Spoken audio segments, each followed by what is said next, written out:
you, my dear student. Today is the topic of income from house property, fifth episode और fifth class. ठीक है, last day में हम लोग एक प्रॉब्लम सॉल्व किए थे. आज दूसरा एक प्रॉब्लम सॉल्व करेंगे. उसके बाद हम कुछ नया टॉपिक लेके डिस्कस करेंगे. प्रॉब्लम को आप कॉपी कर लीजिए, फिर उसके बाद हम लोग टॉपिक डिस्कस करेंगे या प्रॉब्लम सॉल्व करेंगे. ठीक है. I think all of you copy this problem or some. Now we try to solve this problem. Okay? But problem solve करने से पहले एक बार गो थ्रू कर लीजिए कॉपी ठीक ठाक हुआ कि नहीं. उसके बाद हम लोग सॉल्व करने की कोशिश करेंगे. ठीक है, मैं भी पढ़ रहा हूँ, मेरी बात सुनकर तुम लोग एक बार कॉपी मैच कर लीजिए. Mister Sudipto is the owner of a house at Kolkata. क्या बोल रहा है? मिस्टर सुदीप्तो बोलकर एक ओनर है जो कोलकाता में उसका एक घर है. उसका मालिक है कौन? सुदीप्तो. बोल रहा he furnishes you the following information for comparisons of income from house property. income from house property. वो क्या किया? तुमको कुछ इंफॉर्मेशन दिया है उसके जो बिल्डिंग था, हाउस था, उसके बारे में. उसी के ऊपर बेस करके तुमको क्या करना पड़ेगा? उसका इनकम कितना हुआ उस हाउस प्रॉपर्टी से वो कैलकुलेशन करके निकालना पड़ेगा. ठीक है, वो कैलकुलेशन करना पड़ेगा. तो फर्स्ट पॉइंट क्या बोल रहा है देखो. ग्रॉस म्यूनिसिपल वैल्यू ₹40,000 ब्रैकेट में लिखा हुआ है. Municipal tax 20%. फेयर रेंट कितना है? 50,000. Standard rent 80,000. एक्चुअल रेंट कितना है? Actual rent 5,000 per month. ठीक है, यानी कि एक साल का कितना हुआ? 12 मंथ में एक साल होगा तो 5. एक्चुअल रेंट कितना होगा ईयरली? 12 into 5,000 यानी कि 60,000. ओके, अब फर्स्ट हम लोग क्या करेंगे? प्रॉब्लम को सॉल्व करने की कोशिश करेंगे.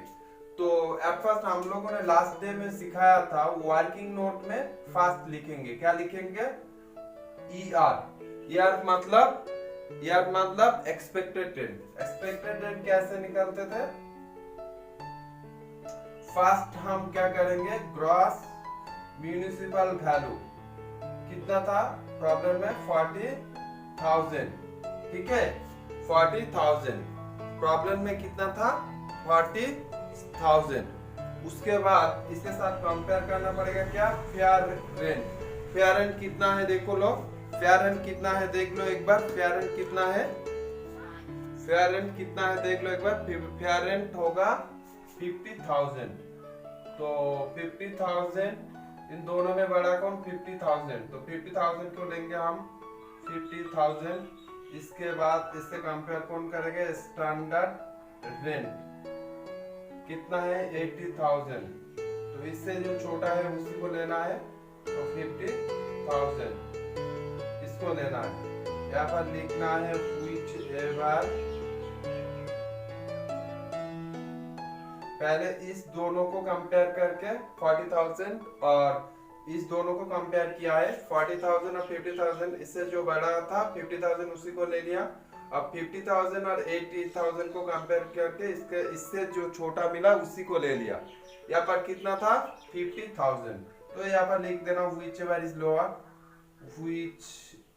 whichever is lower.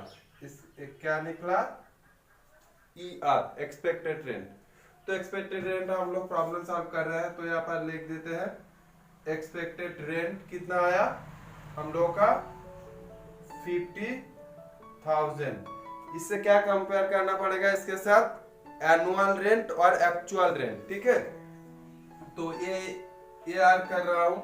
ये आर कितना होगा देख लो. प्रॉब्लम में बताया है, लिखा हुआ है एनुअल रेंट और एक्चुअल रेंट 5,000 पर मंथ. यानी कि तुम्हारा कितना हुआ? यहाँ पर तुम लोग नीचे पे लिखना. ठीक है, यहाँ पर जगह कम पड़ जाएगा इसलिए हम ब्रैकेट पे लिख रहे हैं पास में.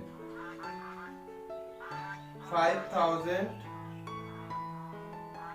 Into 12 is equal to 60,000। Column के आगे लिखना पड़ेगा क्योंकि देखो पैरा चेंज करके एक पॉइंट लिखा हुआ है, वो पॉइंट देख लो पहले तो क्लियर हो जाएगा। क्या लिखा हुआ है देख लो एक बार, हम बोल रहे हैं देख लो पैरा चेंज करके क्या लिखा हुआ है। Mister Sudipta could not realize rupees 5,000 towards rent, यानी कि क्या हुआ, क्या बोल रहा है इसका मीनिंग क्या, मिस्टर सुदीप्त जो था वो तो ओनर था ना बिल्डिंग का, उसका जो टेनर था भाड़ाटिया था लास्ट 1 मंथ यानी कि 5,000 पर मंथ था, तो 1 मंथ का यानी 5,000 रुपीज कुड नॉट रियलाइज, वहां से मिला नहीं है। ठीक है, क्या बोल रहा है कुड नॉट रियलाइज। उसके बाद क्या पॉइंट बोल रहा है देख लो, आगे एक लाइन पढ़ लो। The amount is now considered as recoverable. इसका मीनिंग क्या बोल रहा है, इसका मीनिंग यही बोल रहा है कि वो जो 5,000 कुड नॉट रियलाइज कर पाया है, रियलाइज नहीं किया गया वो और दोबारा नहीं मिलेगा। नॉट रिकवरेबल मतलब रिकवर नहीं होगा, रिकवरेबल मतलब रिकवर नहीं होगा उससे, और वो पैसा वसूल नहीं कर पाएंगे। ठीक है, तो बैड डेब्ट हो गया, तो यानी कि हम लोग को एक्चुअल मिला कितना, टोटल रेंट एनुअली कितना होना चाहिए था 60,000, उससे नहीं मिला कितना 5,000, तो यहाँ पर लिखना पड़ेगा अनरियलाइज्ड।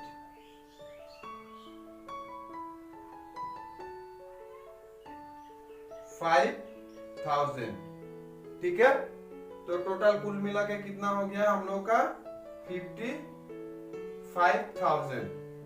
इन दोनों में कंपेयर करके क्या करना पड़ेगा, जो बड़ा उसी को लेना पड़ेगा। तो हम लोग इसको लेंगे, ये जो 55,000 आया है इसका नाम क्या देंगे हम, GAV, ग्रॉस एनुअल वैल्यू। ठीक है, अब देखो इसे लेस करना पड़ेगा। क्या लेस करना पड़ेगा, देखो फर्स्ट वाला पॉइंट पे लिखा हुआ था जहां पर ग्रॉस म्यूनिसिपल वैल्यू, ब्रैकेट में लिखा हुआ है municipal tax at the rate of 20%। ठीक है, 20% जो म्यूनिसिपल टैक्स था ग्रॉस एनुअल वैल्यू से लेस होता है। तो यहाँ पर लिख देंगे हम लोग क्या,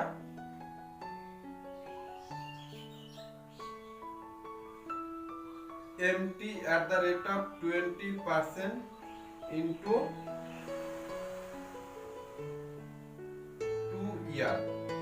2 year। देख लो नीचे लिखा हुआ है mister Sudipta has certified all the condition of rule of 4, पूरा कंडीशन सेटिस्फाई किया है। During the year mister Sudipta paid municipal tax of 2 years including the current previous year. क्या मतलब क्या बोल रहा है, देखो बोल रहा है क्या मिस्टर सुदीप्त 2 years का म्यूनिसिपल टैक्स पेड किया, इसलिए यहाँ पर लास्ट डे में हम लोग भी सिखाया था जितना पेड करोगे उतना ही एग्जेम्पशन मिलेगा या छाड़ मिलेगा। तो 1 year का 20%, 2 year का 40 years ऐसे कर सकते हैं, और वैसे ही कर सकते हैं। तो हम लोग का कितना हुआ वहां पर देख लो, 40,000 का ऐसा ही लिखेंगे, 40,000 इंटू 20/100 इंटू 2, यानी कि 40,000 का 20% 8,000, 8 इंटू 16,000,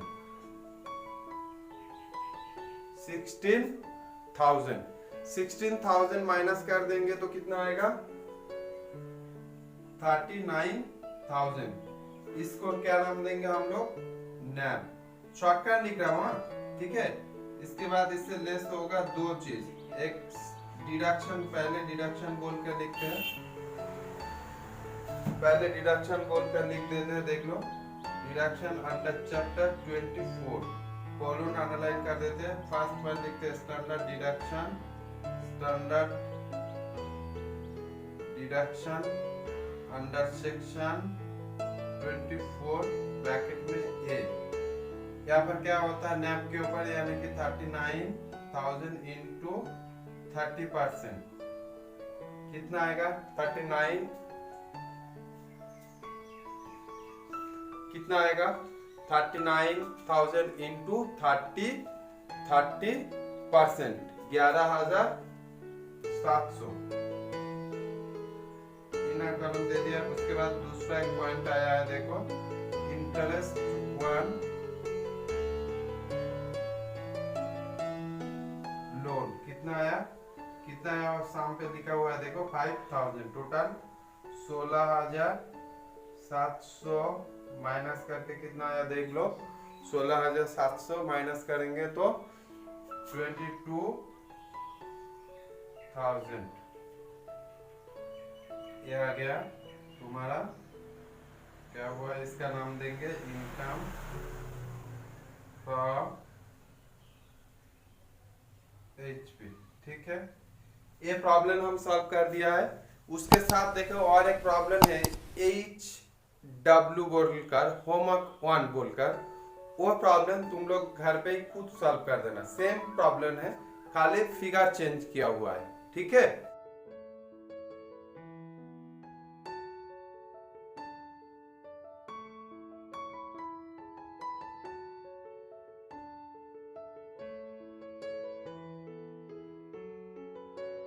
एक बार देख लो ये प्रॉब्लम, उसके बाद तुम लोग खुद घर पे ट्राई करना। अगर नहीं हुआ तो हमको बोल देना, हम सॉल्व कर देंगे। कमेंट बॉक्स पे नोट कर देना।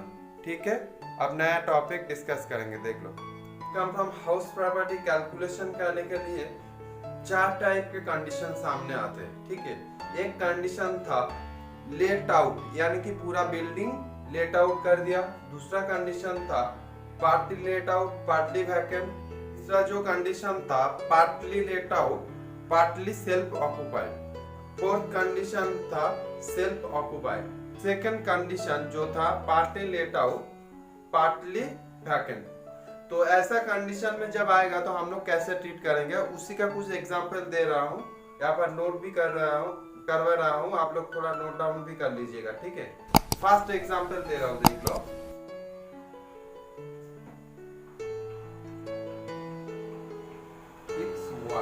ठीक है, फर्स्ट एग्जांपल दे रहा है, हम देख लो एक बार। ER मतलब क्या है? ER मतलब एक्सपेक्टेड रेंट। ठीक है, एक्सपेक्टेड रेंट कितना हुआ? 100। ठीक है, उसके बाद AR मतलब एनुअल रेंट कितना आया? लास्ट शाम में भी करवाया था जो 60,000 आ गया था ना, वही वाला 108 लेस। क्या कर रहे हैं लेस, हम क्या लिखा रहा है? वैकेंसी।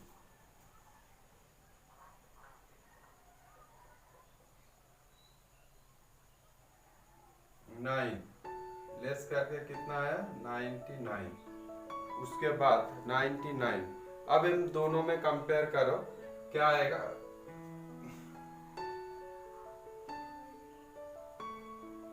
99 क्या होगा? GAV। क्यों हुआ? पहले देखो, यहाँ पर एक्सपेक्टेड रेंट के साथ एनुअल रेंट क्या होता है? कंपेयर करना पड़ता है। ठीक है, कंपेयर कर रहे थे जब, देखो तो यहाँ पर एनुअल रेंट कितना हुआ? 108। ठीक है, तो एक्सपेक्टेड रेंट कितना? 100। तो यहाँ पर बड़ा कौन सा हुआ? Annual rent. लेकिन यहाँ पर कम क्यों हो गया? वैकेंसी के कारण कम हो गया, इसीलिए यहाँ पर बड़ा जो है उसी को लेना है। बड़ा कौन था? 108, यानी कि एनुअल रेंट। ठीक है, तो उसी को हम लोग ले रहे हैं। ठीक है, इसका भी एक काम कर देते हैं, ब्रैकेट पे लिखा देते हैं ये। ठीक है, GAV AR। ठीक है, ड्यू टू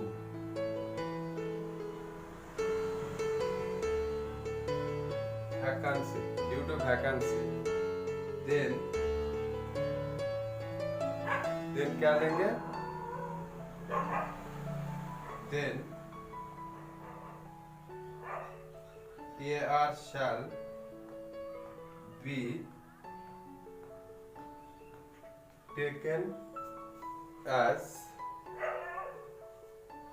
जीएबी। इसका मतलब क्या बोल रहा है देखो, जीएबी अगर वैकेंसी के कारण एनुअल रेंट, जीएबी अगर एनुअल रेंट होता है, ठीक है, एनुअल रेंट के कारण अगर जीएबी कम होता है और उसका भी कारण वैकेंसी होता है, तो हम लोग क्या करेंगे, एनुअल रेंट को लेंगे, ठीक है, एज टेकन एज जीएबी, ठीक है।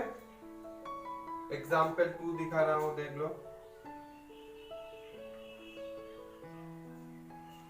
एग्जाम्पल 2 नोट डाउन, पहला ये वाला कॉपी कर लो, दूसरा एग्जाम्पल देख लो, ठीक है।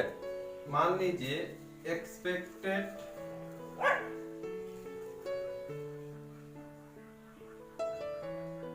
रेंट कितना है, 100 है, ठीक है।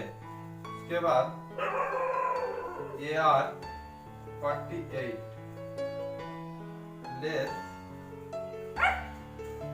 वैकेंसी कितना आया, 4, तो टोटल कुल मिला के कितना हो गया, 48 और 40। इससे बड़ा कौन होगा इन दोनों में, कंपेयर हम यहाँ पर नहीं करेंगे, यहाँ पर करेंगे, ठीक है। 48 और 100, बड़ा कौन, 100, तो इसको हम क्या बोलेंगे, जीएबी, ठीक है। कंपेयर हम कहाँ कर रहे हैं देख रहे हैं ना, तो यहाँ पर नोट भी हम लिखा देते हैं,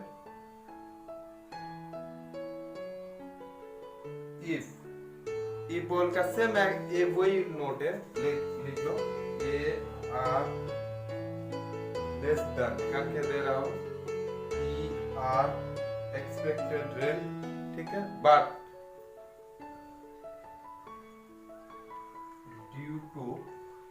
ड्यू टू क्या होगा, ड्यू टू वैकेंसी, यहाँ पर लिखा हुआ vacancy, but vacancy then ER shall be taken as GAB, okay.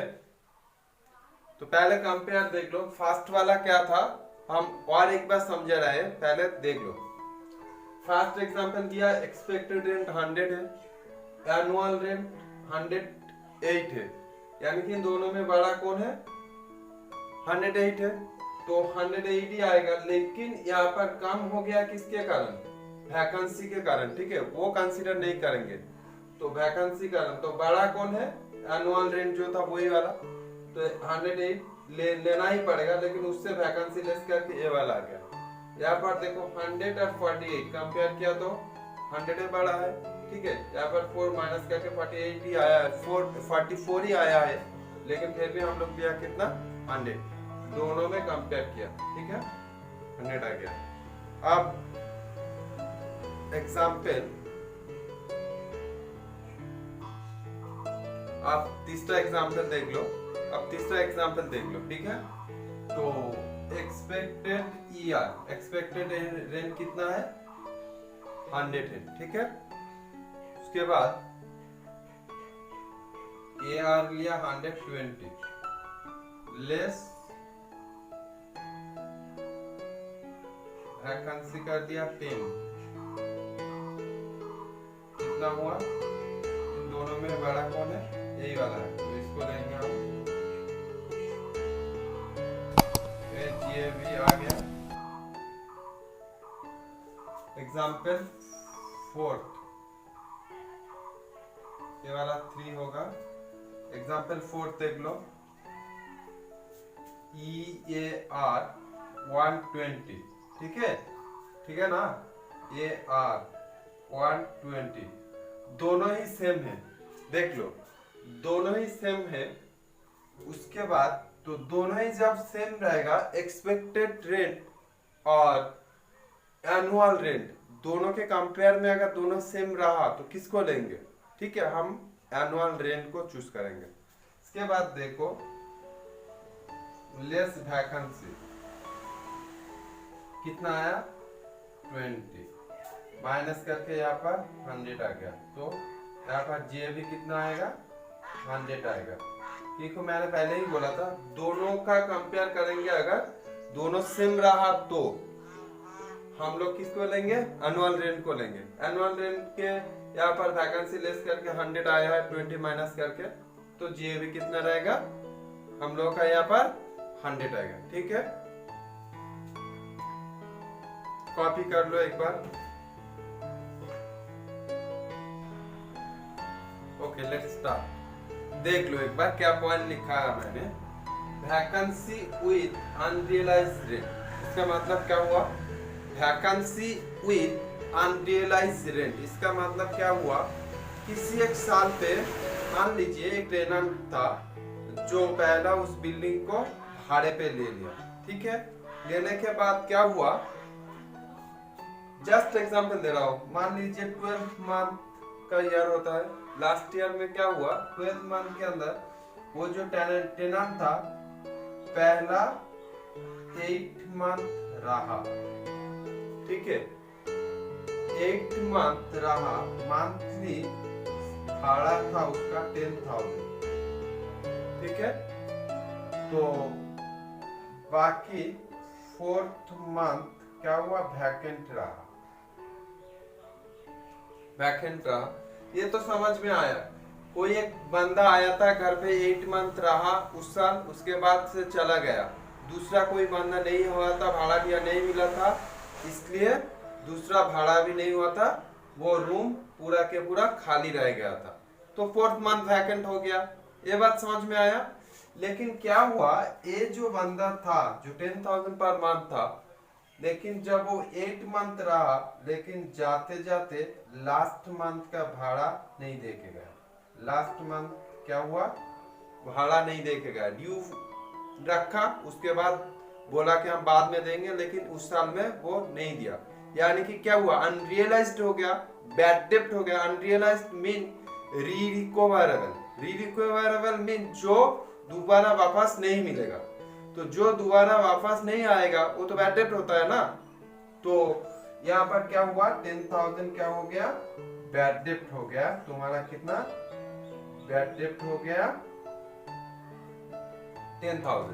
तो इसी को हम बोल रहे हैं, कोई एक टेनेंट आ गया, साल में कुछ महीने रहा, उसके बाद चले गया, वो बिल्डिंग खाली पड़ा रहा उस साल, बाकी महीनों में फिर वो जाते जाते लास्ट 1-2 महीने का भाड़ा भी नहीं देकर चले गया, तो वो भी बैड डेब्ट हो गए। ऐसे सिचुएशन भी कभी कभी हम लोग के सामने भी दिखाई देगा। ठीक है, जब आएगा ऐसा सिचुएशन तो हम लोग कैसे सॉल्व करेंगे, ठीक है, उसी के बारे में वही टॉपिक हम अभी डिस्कस करेंगे। तो यहाँ पर पहले ही नोट लिखा दिया मैंने, क्या लिखा, वैकेंसी विद अनरियलाइज्ड रेंट हो गया। अब देखो, इन सच केस, अगर ऐसा केस आया तो क्या करेंगे हम, पहले देख लो। इन सच केसेस, ऐसा केस क्या होता है, unrealised rent shall be deducted first and thereafter vacancy. जो पहला जो 4 एग्जांपल दिया था देख लेना। एनुअल रेंट से हम लोग क्या करते थे, वैकेंसी लेस कर देते थे। एनुअल रेंट से हम लोग क्या करते थे, वैकेंसी लेस कर देते थे। लेकिन इस बार क्या होगा, अगर कभी ऐसा सिचुएशन आ गया है, अनरियलाइज्ड रेंट भी है, फिर क्या हुआ, वैकेंसी भी है, तो पहले किसको लेस करना पड़ेगा, अनरियलाइज्ड रेंट को। ठीक है, तो एक एग्जांपल दे रहा हूं, तुम लोग देख लो, पहले देख लो एग्जांपल 5। ठीक है, ER का मतलब एक्सपेक्टेड रेंट, कितना हुआ, 100। ये R कितना आया, 108।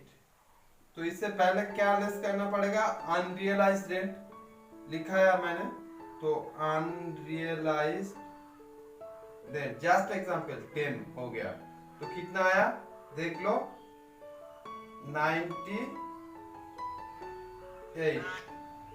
उसके बाद लेस क्या होगा,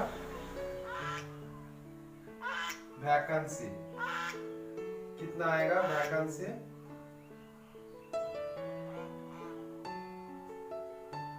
9 कर देते हैं, तो 89। ठीक है, यहाँ पर देख लो, तो यहाँ पर जीएबी कोड होगा।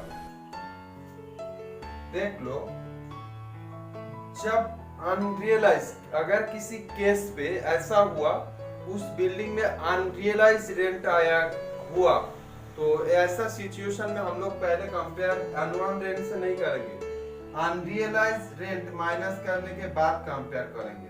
ठीक है, देख लेना। तो यहाँ पर हम कंपेयर करेंगे 98 के साथ 100, कौन आएगा? 100 आएगा। ठीक है, तो हम लोग यहाँ से बड़ा कौन है? 100, इसको हम ले लेंगे, इसे क्या बोलेंगे? GAP। ठीक है, चलो और एक एग्जांपल दे देते हैं हम लोग। Example 6, today is the last example. ER कितना? 100। AR सेम एग्जांपल देख रहा हूं, 108 लेस अनरियलाइज्ड रेंट कितना? 4। कितना आया तुम्हारा? 104 लेस कितना हुआ? लेस वैकेंसी 9, लेस वैकेंसी 9 कर दिया, तो कितना आया? 95। इस केस में कौन सा होगा? इस केस में कौन सा होगा? देख लो, मैंने बोला था जब अनरियलाइज्ड रेंट होगा तो अनरियलाइज्ड रेंट माइनस करके जो वैल्यू आएगा उसके साथ एक्सपेक्टेड रेंट को कंपेयर करना पड़ेगा। ठीक है, तो यहाँ पर देखो एनुअल रेंट कितना था? 100। यहाँ पर देखो एनुअल रेंट कितना है? 108। उससे अनरियलाइज्ड रेंट माइनस हो रहा है कितना? 4। तो टोटल कुल मिला के बैलेंस कितना आ गया? 104। 104 से अब कंपेयर करेंगे किसको? 100। इससे बड़ा कौन? 104, तो 104 लेंगे, लेकिन यहाँ पर वैकेंसी के कारण क्या हुआ? कम हो रहा है। ठीक है, हम 95 कर देंगे, यहाँ पर भी लिख देंगे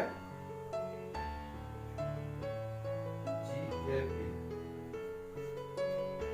ठीक है, तो आज का टॉपिक यही पर था, और लास्ट जो क्लास हम लोगों ने करवाया था, लास्ट जो प्रॉब्लम सॉल्व किया है उसके साथ एक और भी प्रॉब्लम है होमवर्क बोलकर, वो तुम लोग सॉल्व कर लेना। ठीक है, अगर कोई प्रॉब्लम हो गया तो कमेंट बॉक्स पे बोल देना, हम सॉल्व कर देंगे। एक रिक्वेस्ट है, प्लीज लाइक कर देना एक, और अगर मेरा चैनल सब्सक्राइब नहीं किया हुआ है तो एक बार सब्सक्राइब भी कर लेना।